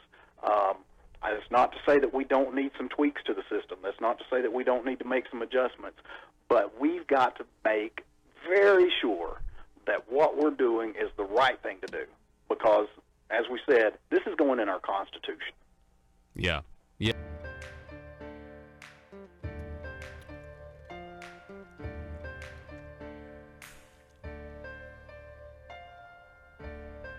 Bringing you your daily dose of truth. It's Conduit News Radio with Paul Harrell. So I really, truly believe that this, the corruption that we're seeing in the headlines every single day, when I was on vacation last week, it seemed like we got bombarded. And one of the things that happened had to do with medical marijuana. I don't know if you saw this, but I've been saying that the entire licensing process has to be corrupt in some way, because if you're picking winners and losers this way, and it's going to be about who you know. I mean, that's what it's going to come down to. When you have an application and you're trying to grow medical marijuana, it's going to be about who you know. We had news break that an Arkansas Medical Marijuana Commission member was offered a bribe by one of the unsuccessful applicants, which I think just lends the credibility to why there's just been an all-stop on all of this.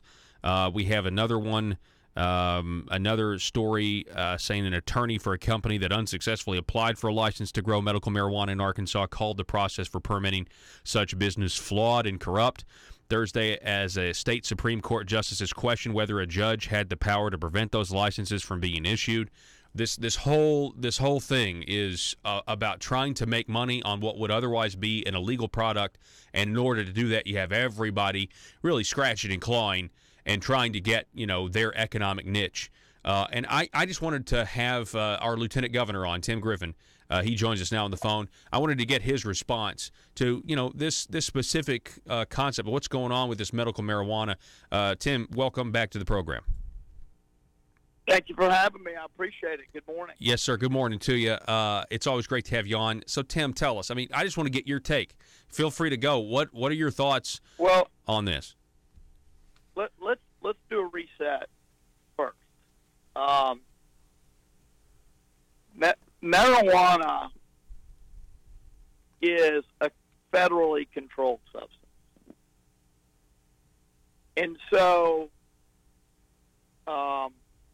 it is not legal in Arkansas. Medical marijuana is not legal in Arkansas. And what folks, and look, I understand because I hear from folks who who want medical marijuana. I've heard for years from folks who want recreational. I hear all that, but I just want to sort of remind folks that states do not have the power to declare a substance that's on the federal schedule that is a federal felony. States do not have the power to change federal law.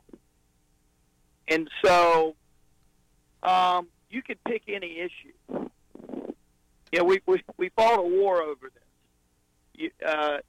Over 150 years ago. I mean, there's something called the Supremacy Clause, and when federal law conflicts with state law is completely invalid. So, I just for folks who are venturing into this world, trying to do some business in that world or whatever, I just tell them, I just remind them, I say, look, just a reminder, it is not legal in Arkansas to do any of this because it is illegal. It violates federal law. Yes, we passed something. The people passed a ballot measure. That is in fact true. But we also passed years ago a ballot measure, not that many years ago, but years ago, a ballot measure on same-sex marriage. 75%, I think, of Arkansans voted no on same-sex marriage. Well, is that valid? Well, no, it's not valid. Well, why isn't it valid? Because it conflicts with federal court decision. Federal court decision says it's not valid. So when folks say what's now legal, there is the ballot measure really, and I'm speaking as a former federal prosecutor, the ballot measure did nothing to change the legality of marijuana. Now, this is not an opinion. It's not I'm for it, I'm against it. This is just a fact. It's just a fact. People are being arrested and sent to prison, federal prison, for distribution of marijuana. Now, I understand it may not be medical, but it doesn't matter, and it doesn't matter in the federal Fed's eyes. That's why we have this process, Paul. That's why we have this sort of make-do process. Why? Well, because you can't go through the normal process, which would be the market. Just like, do we do this with cotton, Paul? No, we don't. Do we do this with cotton? Do we do this with rice? Okay, well, let's talk about why. Why don't we do this with cotton and rice? Because cotton and rice are legal in Arkansas, and now medical marijuana is legal in Arkansas. Why don't we do this with cotton and rice? Because cotton and rice are not controlled substances under federal law. And other drugs, we don't do this because they are licensed to be prescribed at pharmacies. This is not. This is still. Now, there are derivative drugs, and I've talked with pain management doctors and others. There are derivative drugs under federal law that are okay through pharmacies. Pharmacies, are licensed, have DEA certifications and what have you. This unique process is because it is still against the law federally, and that's something. Now, let me mention this too, and this is one reason that I have stayed away from it, and it's a personal decision. But when I take an oath, when I raise my hand to take an oath as an elected official, do I take an oath to uphold Arkansas law and the Arkansas Constitution, and that's it? That's a question. Oh, no, I would think not. No. Yeah. No, federal and Arkansas. You take an oath to uphold federal and Arkansas, right? Yeah. Well, if I know something is a felony under federal law, and the Supremacy Clause of the federal Constitution makes federal law, when it's in conflict, when it makes it superior or ruling, then I felt like this was something I couldn't engage in. Yeah. You know, so that's, I just, you know, but that's at the core of it. We're not doing this with rice. We're not doing this with other things because of those are not prohibited under, you know. So my point is, if anything, no matter which side you're on, for medical marijuana, against medical marijuana, the federal system is going to have to be the ones to change ultimately. Yeah. I'm not saying there aren't states who, such as ours and others, who won't have a blind eye turned to them, and the feds will, you know, sort of ignore the law for a while. But, you know, remember, this is something we criticized Obama about, so I'm trying to be consistent. And we criticize, and I don't mean the marijuana. I mean we criticize Obama for picking and choosing which laws to apply. Right? Mm-hmm. Well, this law's on the books on immigration, but I don't like it, so I'll ignore it. If you'll remember, I think that the Obama administration said, we don't really like the marriage act that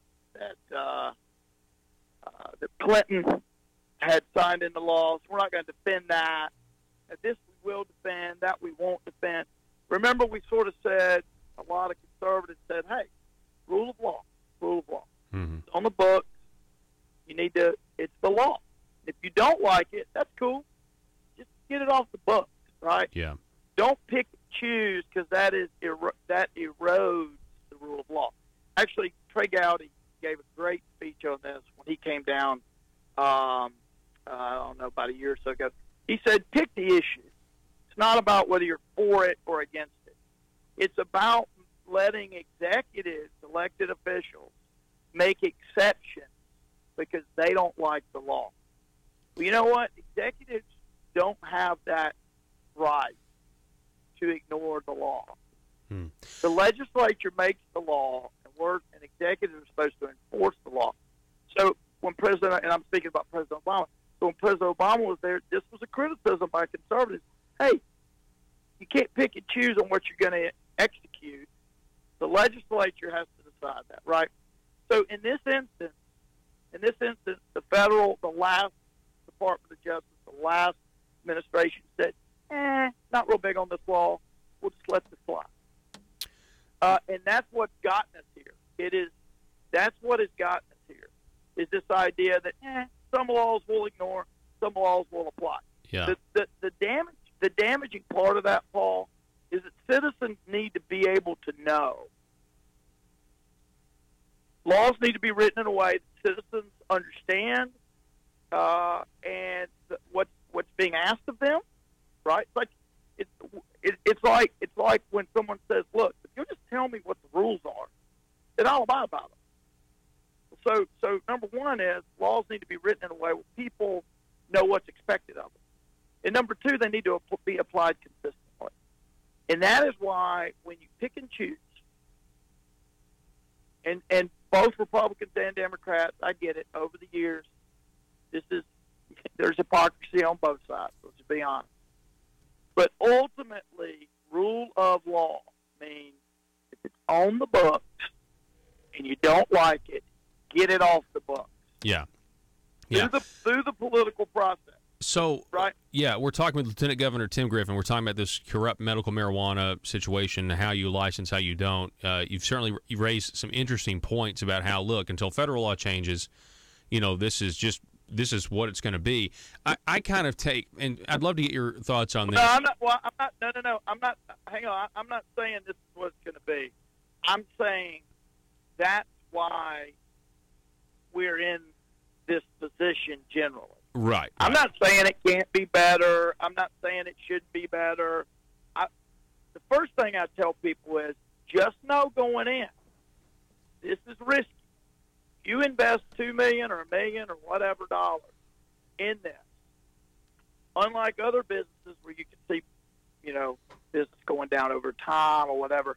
In this business, overnight, you could lose all your money. Yeah. Because at some point, the Feds could just say, you know what, we're going to start enforcing that. Mm-hmm. Yeah, you've got banking regulation, potential banking regulation issues as well. Where did this money come from? Well, it's not even regulated. It's against the law. Yeah. My understanding, to put illicit, what is considered illicit funds into federal banks. But it's sort of like this. Just because politicians have done something in the past doesn't mean it'll happen that way in the future. And here's what I mean. You can go, well, look, they haven't enforced it in the past. It's been 10 years. No president really enforces it. I'm going to invest all this money. Well, it's sort of like moving this may be a bad analogy, but it gets to the point. It's sort of like moving the embassy to Jerusalem. Right? If you were betting, well, every politician said we're going to do it, but no one ever did it. Boom, it gets moved. Uh-oh. I guess what politicians did in the past is not necessarily predicted. Yeah. Right? And so people that put a lot of money in this, you got to know that the Feds at any time could say, we're gonna enforce the law. And I talked to a federal prosecutor not long ago, and I said, correct me if I'm wrong. Y'all are still indicting people on marijuana charges. He goes, absolutely. So, in any event, that's just sort of, I'm not saying it ought to be this way. I'm not saying it can't be different. What I'm sort of explaining why we're in this sort of deal. Yeah. Well, and I kind of think, Tim, some of this is the people of Arkansas voted to have, if you read the amendment, they voted to have the state of Arkansas regulate marijuana. I don't think there was anything in there that was actually, we are in violation of federal law. We want to nullify, federal law. It was just kind of more like a, right. instruction from the people. For instance, in the past, you mentioned the Civil War earlier. We had laws like the Fugitive Slave Acts, and that required you to, return slaves, and yet you had northern states that specifically, acted out and said, you know what, we're not going to abide by that, and they through what is called its controversial process called nullification. But I don't even think Arkansas hasn't even really done that because we didn't specifically articulate, we just had said we're going to ask the state of Arkansas. Hang on. Our jurisprudence is way past that. Okay. Look, do you not remember the 101st Airborne Division coming in 1957 and saying, "Hey, Governor, you think you can do this? You can't do this. Yeah. It's illegal." I mean, we've been down this road before, and it's the wrong road. If you think that's an approach to, look, jurisprudence is well settled in the United States when it comes to conflict between state and federal law. Period. Now, let me ask you this: what if you, not saying you would, maybe someone named Paul Harrell, but not you, decided, you know what, I'm a heroin addict. A heroin addict? Is that what you said? Heroin addict, okay. Heroin addict, and I'm tired of getting it on the street. I'd like heroin to just be legal. So you get a ballot. Let's walk through this hypothetical. I'm not saying this is obviously an extreme example, but it makes the point. Heroin is a controlled, scheduled substance, just like marijuana. Obviously, not the same, but under federal law, treated the same. Let's say you go and you get signatures, or maybe you convince the legislature to pass something or whatever. You get signatures, and you go and you say, okay, got all the signatures. I want to get this legalization of heroin on the ballot. And do you think anybody would put that on the ballot? I don't think so. No. Talking about heroin. No. Why? Because they'd say this is a federal crime. Okay. That's why. That's why. That's why they'd be like, I'm not going to put that on there. This. We can't do this. This is illegal, right? My point is, they're not the same, obviously, but under the law, they are treated the same in the sense that they are both controlled substances under federal law. Now, one is much different in the effect it has on the body and the uses, and one is culturally accepted in a way that the other's not. I get all that. My point is just to say that it doesn't change the law just because you decide to do it. You could pass. You could get a ballot initiative that said the people of Arkansas want to control where all the aircraft carriers go. Yeah. Well, that wouldn't make it. I mean, okay, you could pass that, but it would be prima facie on its face unconstitutional because the federal commander-in-chief is in charge of the United States Navy and the aircraft carrier. Yeah. So my point is, just because you pass it doesn't mean that it rules the day legally. That's all. Yeah. Speaking as a former federal prosecutor, as an attorney, I'm not saying we shouldn't. I'm not saying whether we should control where aircraft carriers go or not. I'm saying it's an exercise in futility because it's not possible. Mm-hmm. Well, in any event. Yeah, I know you got to go. We got to run too, but I appreciate it. I appreciate you coming on, Lieutenant Governor Tim Griffin, to talk about this situation that we face. And that it is a good reminder that at any moment the feds could quit ignoring the law. And so this just like on immigration and other things. I mean, people could say, last administration did this, but we're going to do it differently. But look, in terms of the allegations that were made last week while you were feet up on the beach, whatever, wherever you were on vacation, and we were all working. Oh gosh, I'm messing with you. All I know about that is what I read in the paper. We'll see. We'll see what else we learn about that. But I understand. Let me just say this. I understand. My brother has an opioid issue because of a bad back surgery. I understand, not firsthand because it's not my back pain, but I understand the issue of wanting some kind of relief. My brother texts me sometimes 20 times a day talking about, the pain and whether it's a good day, whether it's a bad day. And I love him dearly. So I understand through his eyes the need for pain relief and all that. I totally get it. I just like to remind folks who are engaging in this business side, this is a risky deal. This is not consistent with federal law. And that's why this is such a convoluted issue. Mm-hmm.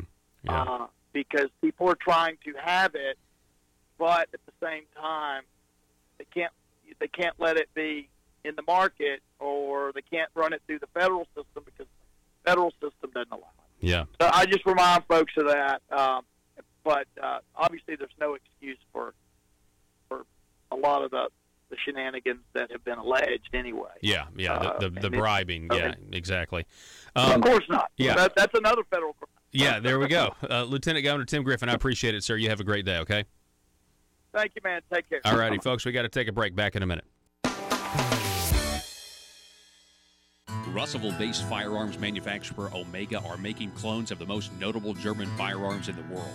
These delayed rotor lock firearms have been and are currently used by law enforcement and military worldwide. At Omega, they manufacture their guns right here in Arkansas and produce the best reproduction in the marketplace that comes with a complete 5-year warranty. At Omega, they take firearm manufacturing seriously and offer discounts to active and retired law enforcement. Whether you're using Omega firearms to defend the public, defend your family, or for target practice, Omega has your back. For pricing, go to omega-guns.com. That's omega-guns.com.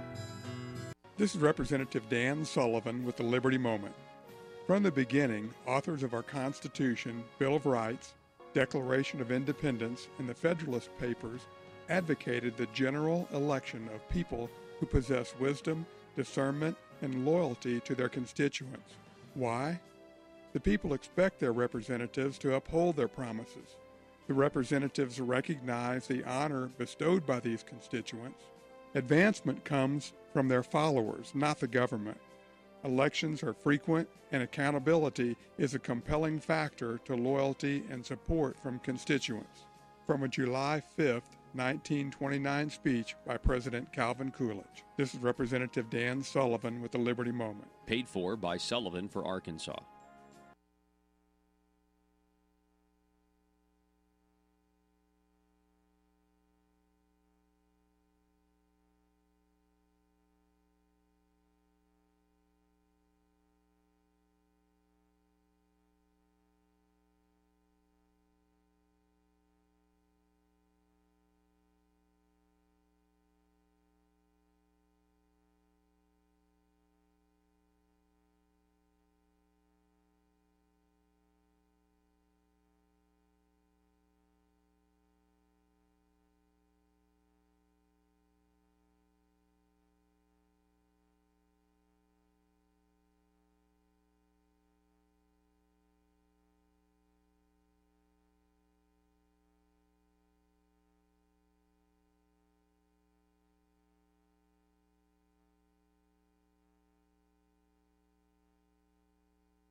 Conduit News Radio with Paul Harrell is building a liberty machine.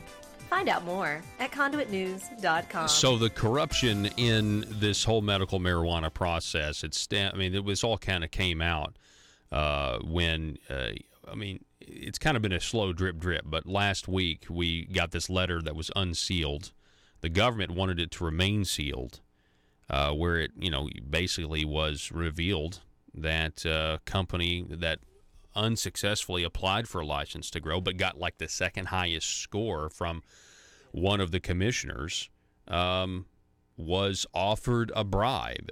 A member of the commission accused another unsuccessful applicant of trying to bribe him. I mean, it's and now apparently there is no. They said there wasn't a state law that required him to report that he was offered the bribe. But we'll get into more detail about this, I'm sure, in the days to come, as well as the continuing ongoing corruption at the Marble Palace concerning legislators who have been enriching themselves off of the taxpayer illegally, specifically Jeremy Hutchinson. There are now calls for his resignation, thankfully, from Republican Senators Terry Rice, Linda Collins-Smith, Bill Sample, as well as State Representative John Payton agreed as well in the reports by the Gazette. Folks, you can get the first hour of the program where we talk more about this over at conduitnews.com.